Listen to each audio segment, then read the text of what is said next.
memanggil ayahnya, "Ayah, tolong aku ayah. Aku sedang disiksa di alam kubur, wahai ayah. Bantu aku ayah." Allah, Allah, Allah, ya Allah. Marilah kita meningkatkan ketakwaan kita kepada Allah Subhanahu wa ta'ala. Dialah Allah yang telah menganugerahkan kehidupan ini kepada kita. Lalu kita jadikan kehidupan ini untuk berlomba-lomba mengisinya dengan berbagai macam amal. Ada yang mengisi kehidupan ini dengan kebaikan, dan ada pula yang mengisi kehidupan ini dengan amal keburukan. Ada yang mengisi anugerah kehidupan ini dengan taat kepada Allah. Bahkan ada pula yang mengisi anugerah kehidupan ini dengan bermaksiat kepada Allah. Di dalam hidup ini kemudian Allah Subhanahu wa ta'ala bentangkan rizki-rizkinya. Allah bentangkan anugerah-anugerahnya kepada manusia. Lalu ada manusia yang menjadi kaya, ada pula manusia yang miskin. Ada manusia yang menjadi pejabat, ada pula manusia yang menjadi rakyat jelata. Semua yang Allah anugerahkan kepada kita berupa kehidupan ini tidak lebih bagaikan orang yang sedang menitipkan kendaraannya pada tukang parkir. Suatu saat kendaraan yang dititipkan pada tukang parkir itu akan diambil oleh pemiliknya. Begitulah kehidupan yang Allah anugerahkan kepada kita. Suatu saat nanti hidup yang Allah titipkan kepada kita ini akan diambil kembali oleh sang pemilik hidup. Maka semua manusia yang hidup di dunia ini sedang menjalani kehidupan dunia yang khayali. Yang menjadi pejabat, baik itu kepala desa, camat, bupati, gubernur, presiden, menteri, semua jabatan itu tidak lebih daripada jabatan khayali.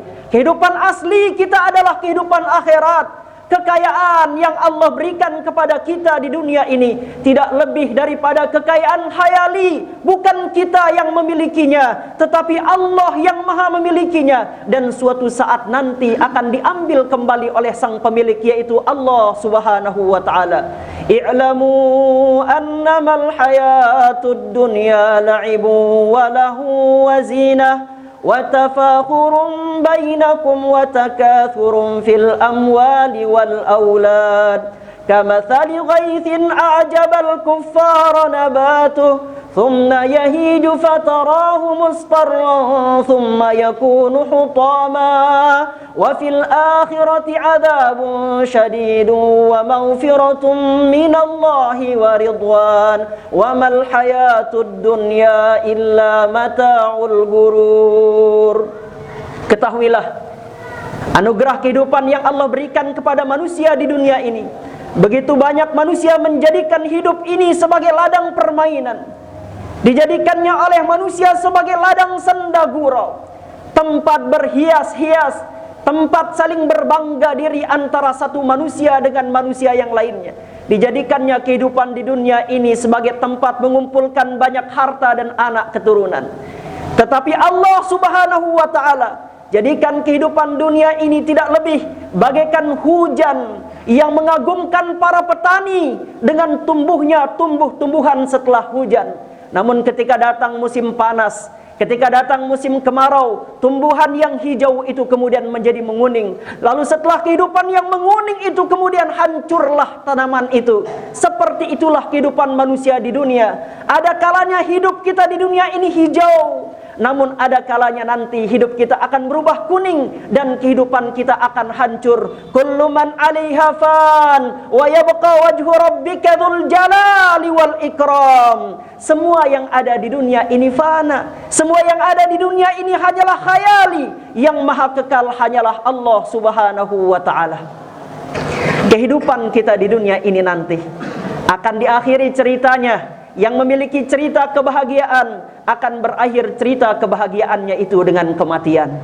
Yang memiliki cerita kehidupan yang sedih, maka kesedihan itu akan diakhiri dengan datangnya kematian. Yang memiliki cerita kehidupan penuh warna-warni, maka nanti semua cerita hidup itu akan berakhir dengan datangnya kematian. Kullu man 'alaiha fan wa yabqa wajhu rabbika dzul jalali wal ikram. Semuanya fana yang kekal Allah. Kullu nafsin dha'iqatul maut. setiap yang bernyawa ini nanti pasti akan mati. Aina ma takunu yudrikumul maut walau kuntum fi burujim musyayyadah. Dimanapun kalian berada, kemanapun kita pergi, sesungguhnya kematian akan menjumpai kita di mana saja kita bersembunyi, meskipun kita bersembunyi di benteng yang kokoh. Qul innal mauta alladhi tafirruna minhu fa innahu mulaqikum.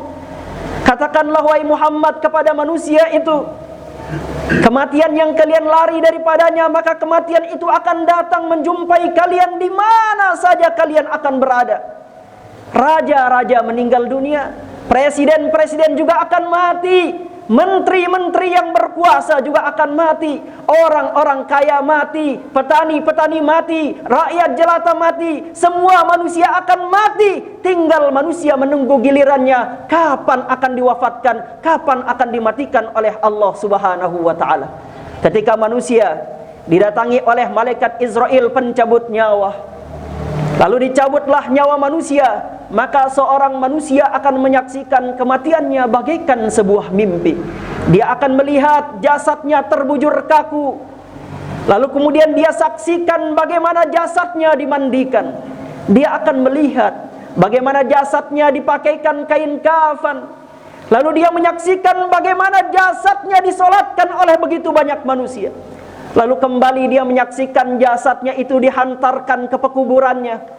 Lalu ketika sampai di pekuburannya, dia menyaksikan bagaimana jasadnya itu dikeluarkan dari keranda, lalu kemudian dimasukkan ke dalam liang lahat. Dia mencoba menyapa orang di samping kiri dan kanannya, ternyata tidak ada satu orang pun yang sanggup mendengarkannya. Dia masih merasakan kematian itu bagaikan sebuah mimpi. Lalu kemudian ketika dikuburkan, kemudian dimasukkan ke dalam liang lahat, tanah sudah bertumpuk, lalu batu nisan sudah diletakkan. Begitu kemudian kaki pengantar jenazah melangkah meninggalkannya pulang, dia mendengarkan terompa terakhir, sandal terakhir dari orang yang mengantarkan ke pekuburannya. Maka di sanalah kemudian dia meraba tubuhnya. Dia meraba tubuhnya, dia memandang sekelilingnya, samping kanan dan kirinya. Saat itulah dia sadar ternyata dia sudah berpindah ke alam barzah. Lalu Allah kembalikan ruhnya ke dalam jasadnya. Di sanalah kemudian dia menyaksikan pakaian yang dia gunakan di dunia, pakaian indah, berganti menjadi kain kafan. Rumah yang dia tempati yang begitu indah, kemudian berubah menjadi gundukan tanah. Samping kanannya tanah, samping kirinya tanah, di bawah pun lantai rumahnya adalah tanah. Pun dia tidur berbantalkan tanah. Di sanalah kemudian dia meronta, menyaksikan betapa dahsyatnya alam barzah, betapa ngerinya alam kubur. Lalu pada saat itu dia meronta, "Ibu, tolong aku, Ibu." Ibu yang mencintainya di dunia, ibu yang sayang kepadanya di dunia, dia panggil, dimintai tolong oleh sang jenazah. Ternyata ibu yang mencintainya tidak sanggup mendengarkan teriakannya di alam barzah. Dia panggil ayahnya, "Ayah, tolong aku, ayah. Aku sedang disiksa di alam kubur, ayah. Bantu aku, ayah." Ternyata ayah yang dulu senantiasa menolongnya, mencarikan nafkah untuk hidupnya, tidak sanggup mendengarkan teriakan seorang jenazah ketika dia telah berada di dalam kuburnya. Sahabat-sahabat dekatnya, kekasih-kekasih hatinya, dia panggil. Lalu kemudian dia meminta tolong kepada sahabat dan kekasihnya itu. Tidak ada satu pun yang sanggup menolong dia pada saat dia berada di alam barzah. Lalu sadarlah dia, hanya satu-satunya yang dapat memberi pertolongan kepadanya adalah Allah. Maka berteriaklah dia memanggil Allah, "Ya Allah, ya Allah, ampuni aku ya Allah. Tolong aku ya Allah. Jauhkan aku dari azab yang dahsyat di alam kubur ini ya Allah." Maka pada saat itulah mengertilah seorang pezina betapa dahsyatnya azab bagi pezina di alam barzah.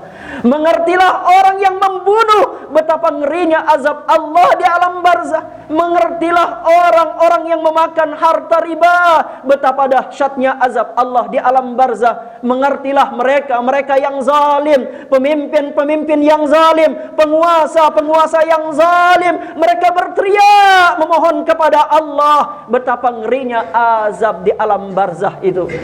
Sehingga penghuni alam barzah itu mengatakan kepada Allah, "Hatta idza jaa ahadahumul mautu qala rabbirji'un."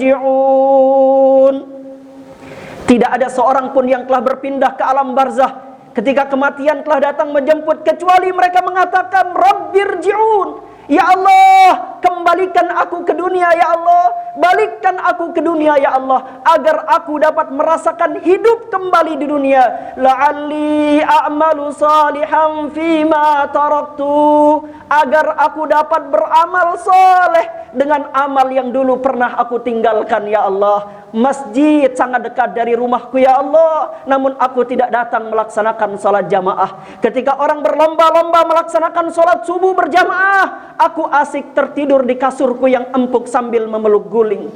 Ketika orang berlomba-lomba membayar sedekah, ketika orang berlomba-lomba mengeluarkan zakat, aku pada saat itu mampu sedekah. Aku seharusnya mengeluarkan zakat, namun aku tidak keluarkan. Maka merintihlah mereka, menangisi amal-amal yang dulu di dunia mungkin mereka laksanakan, mungkin mereka lakukan, namun ternyata tidak mereka lakukan. Maka menangislah ia memohon kepada Allah agar dikembalikan lagi ke dunia.